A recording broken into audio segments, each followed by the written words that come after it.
चलो इसको रिकॉर्डिंग में हम कर लेते हैं. तो once we are talking of the interactive mind created relationships ना, तो ये चीज भी बहुत पता है मैटर कर जाती है, that how far and at to which extent are you considering it. Like कुछ जगहों पे मेच्योरिटी इज गुड, बट कुछ जगहों पे you should remain a child through out, and that makes a difference. With parents always remain a little kid to them, then things will be different for you. Don't grow up in front of parents. ये बड़ा plus है पता है. उनसे वही लाड करना, उनके साथ वही एक्सपेक्टेशंस क्रिएट करना, उनको जिद करके कहना कुछ चीजें, वो भी ये अच्छा फील करते हैं. आप उनके सामने ग्रो अप नहीं हो सकते. अगर आप उनके सामने ग्रो अप हो जाते हैं ना in terms of your attitude, तो फिर चीजें डिफर कर जाती हैं. फिर आप उनसे मुकाबला करने वाली फीलिंग पे आते नहीं है. उनको ये फीलिंग जाती है कि अच्छा अब ये ज्यादा अक्लमंद हो गया मुझसे शायद, जबकि ऐसा कभी भी नहीं हो सकता. कभी भी एजुकेशन, नॉलेज, एज पेरेंट्स से बड़ा आपको कर ही नहीं सकती. वो उनका वही रहेगा. इसी तरह रिलेशनशिप्स हैं. आपके रिलेशनशिप मेच्योर हो गए, आपने कहा अच्छा जी अब तो इस रिलेशनशिप को 20 साल हो गए हैं, 15 साल हो गए, 3 साल. हाँ अच्छा, किसी से पूछे आप, चले हम इसी की बात कर लेते हैं कपल्स की. मुझे पूछा जी since how long are you married, it's been 3 years now. इस तरह की आवाज आती है. तो why so sad, where were you बेजार हो गया। When you know. तो this thing if in that context अगर किसी और को आप देखें और वो स्टिल उसको उसी तरह फ्रेंड्स वाले रिलेशनशिप में लेके चल रहा हो, तो बात ही डिफरेंट रहेगी. खुद आप उस रिलेशनशिप को उस लेवल पे जाने ही ना दें, चीजों में स्पेस देते रहें. हम्म। पता है कई दफा क्या होता है, आप उस चीज में वहां आके बड़ी सिचुएशन खराब होती है जब एक बंदा ये कहता है मैं ही करता हूँ हमेशा, तुम तो करती नहीं हो, या मैं ही हम्म। करती हूँ आप तो करते ही नहीं. अच्छा अब ये आपने क्लेम अगर कर लिया ना उस चीज को, तो उसको अदर वे लेके अगले के साथ इतना ज्यादा करें कि उसको ये रियलाइज हो जाए कि यार वाकई मैं नहीं कर रहा. ये मैटर करता है. कभी ना कभी जाके कोई, अल्लाह ना करे कोई बहुत ही अजीब तरह की सिचुएशन की वजह से अगर दो लोग कपल हुए हैं, खुदा ना करे किसी वजह से, उसमें वो तो काफी टाइम लेगा, लेकिन always the good is gonna win over the mind in that way. तो ये हार्ट एंड माइंड का जो एक सोल कनेक्ट है ना, इसमें ये चीजें बड़ी इंपॉर्टेंट है, that one has to give space. और यही हमारी सोशल साइंस का एक इम्पैक्टफुल इसका आउटकम भी है कि हम कितना स्पेस देते हैं, और स्टडी यही है. चलें यहाँ देखते हैं. Sociology is a social science and not a pure science. In science experiments are being conducted in laboratories to test and conclude. ये वही वाली बात जो अभी हमने थोड़ी देर पहले आपको मैंने एक एग्जांपल के साथ भी बताई थी. Experimentation is not possible in social sciences as in the case of natural and physical sciences. It is difficult to have objectivity in sociology as we cannot weigh क्या चीज, sentiments, emotions and feelings. इसकी अभी हमने practical एक implementation देखी है. अभी देखें ये कैसे कनेक्ट करेगा. The generalizations in sociologies are not so exact as in case of physical sciences. They are not applicable under similar conditions every time. The conclusions of sociology are not applicable everywhere since human behavior varies from person to person and place to place.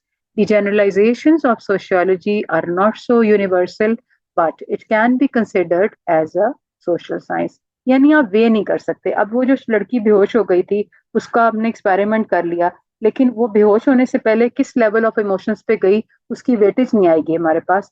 But yes, we can keep one observation and record that observation in front of us. तो ये impact है कि ये pure science नहीं है, but ये science तो है ही. अब आ जाता है जी sociology and social sciences, again another correlation of the same context. So all social sciences are closely related with each other. Hence, social sciences show some similarities as well differences. All social sciences deal with social behavior. Sociology is related with other disciplines like anthropology, economics, and psychology, and physiology also. Sociology studies interrelations among different aspects of life and social life. So, sociology is the mother of all social sciences. Sociology makes use of knowledge of social sciences as they deal with the aspects of human behavior. And this is what we had been throughout talking about it. All social sciences are interdependent because the one science is not complete without the presence of the other science, because then theories will differ and there will is going to be a distance being created among that. Acha. Then sociology has to depend on economics, politics, anthropology, and psychology also. अच्छा, and physiology somehow to some extent. अच्छा, sociology and economics, अब हम combination जो देखते हैं वो हम देखते हैं that how sociology and economics are correlated or interrelated, and how this is taking place in this context. A second, let me put it here. Okay. Now, there is an interrelationship between sociology and economics. Society is influenced by economic factors. ये तो fact है ना, society में जो लोग रहेंगे उस पर इकोनॉमिक फैक्टर्स का इम्पैक्ट आना ही आना. Economic processes are largely determined by social environments. The area of economic activity cannot be separated from social activity. Classes, castes, divisions of labor are the explanation of this phenomena.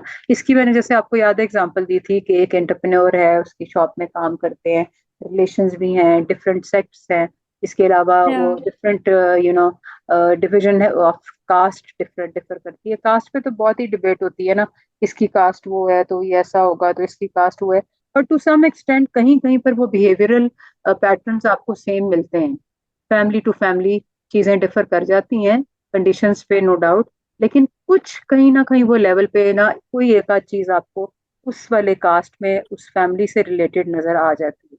या फिर somehow वो बंदा इतना ज्यादा mentally उसको आप जिसे कहते हैं ना कि ये एक्सेप्टेंस दिलवा देते हैं कि भाई तुम तो ये हो तो तुमने इसी तरह एक्ट और बिहेव करना है, तो कहीं ना कहीं उसके बिहेवियर में आपको वो बात नजर आ ही जानी है, कुछ भी कर लो चाहे, बिकॉज आपने उसको कह कह के वैसा कर लिया है ना टू सम एक्सटेंट, कि तुम तो ऐसे ही हो, तुम लोग तो करते ही ऐसे हो, तुम्हारी तो फैमिलीज में यही होता है, तुम्हारी फैमिली ओ अच्छा ये वाली कास्ट है, बस तुम तो करोगे मुझे पता है, रहने दो तुम ये. अब वो कहेगा ठीक है चलो फिर मैं तुम्हें करके भी दिखा देता हूँ, वाकई मैं तो ऐसा हूँ, तो एक सर्टन लेवल के ऊपर आके वो बिहेवियरल पैटर्न अडॉप्ट कर ले. Classes and caste, division of labour are explanations of this phenomena. Economic and social order is inextricably interwoven. Economic और सोशल ऑर्डर एक दूसरे के साथ निटेड हैं, इंटरवोवन है, एक ही चीज के दो पहलू हैं, एक दूसरे के साथ लिंक बना हुआ है इनका. Many of the problems of sociology and economics are common. अब ये तो फैक्ट ही है अगेन कि सोशियोलॉजी और इकोनॉमिक्स की बहुत सारी जो प्रॉब्लम्स हैं वो कॉमन ही हैं. Theories of socialism, communism, democracy and welfare state are nothing but the theories of social reorganisation. वो कह रहा है कि बहुत सारी चीजें डिफर कर जाती हैं, सोशलिज्म की थ्योरी, कम्युनिज्म की आएगी, डेमोक्रेसी आ जाएगी, स्टेट की वेलफेयर है, तो ये सारे सोशल रीऑर्गेनाइजेशन की बात हो रही है. जाहिर है सोसाइटी में जब लोग रहेंगे तो वेलफेयर भी चाहिए उनको, डेमोक्रेसी भी चाहिए कि वो लोग लीड करें जो कि वाकई राइट है, गलत ना आगे बढ़ जाए. फिर ऑब्वियसली इसमें कोई ऐसी वो बात नहीं है कि हम इसको सिर्फ जस्ट फॉर अंडरस्टैंडिंग हम इसे रीइंफोर्स करें. अब एक और चीज है, field of sociology is wider. Field sociology की जो है वाइडर है, क्यों? whereas the field of economics is restricted to the economic activities of man.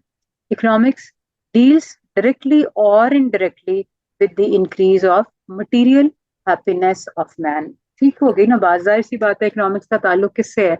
Supply और डिमांड है बेसिकली इकोनॉमिक्स, हर चीज की, किसी भी चीज की, प्रोडक्ट हो चाहे वो एक सर्विस हो, उसमें बैलेंस आप लेके आते हो, फिर आप बजट्स देखते हो, फिर आप ये देखते हो कि भाई कितना परसेंटेज फिस्कल पॉलिसी क्या है, मॉनेटरी पॉलिसी क्या है, गवर्नमेंट क्या करी, इन्वॉल्व तो लोग ही है ना उसके अंदर, बेसिकली तो माइंड वर्क ही चल रहा है उसके अंदर, और क्या है, वहां पे भी तो अच्छे थॉट्स लाने हैं, वहां पे भी तो काम यही करना है ना आपने बेसिकली जाके कि किस तरह से लोगों को फायदा पहुंचा रहे हैं, नुकसान कहाँ हो रहा है, हो तो नहीं रहा नुकसान.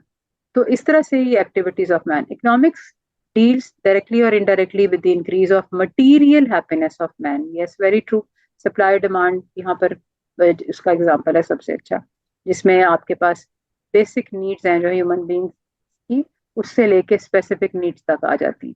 Sociology is primarily concerned with the social aspects of economic activities. अब इकोनॉमिक्स की जो एक्टिविटीज हैं ये सोशियोलॉजी उसके साथ 100% लिंक्ड है, इंटरवोवन है. Economics is an old science whereas sociology is a science of only recent growth. तो इससे ये प्रूव हो जाता है कि ये इंटरलिंक्ड है, क्योंकि एक दूसरे के साथ जब लोग इंटरेक्ट करेंगे, बिहेव करेंगे, तो मनी इन्वॉल्वमेंट, फिर उसके अलावा उसके ऊपर प्रोडक्ट डेवलपमेंट आ गई, उसकी सप्लाई आ गई, उसकी जो है डिमांड आ गई लोगों के, प्रोडक्शन आ गया, पीपीईज हैं, पीआईपीज हैं, या कुछ भी, इन सब का ताल्लुक इससे बन जाता है। ठीक है जी। So this is all about sociology and economics, the topic which we have covered today.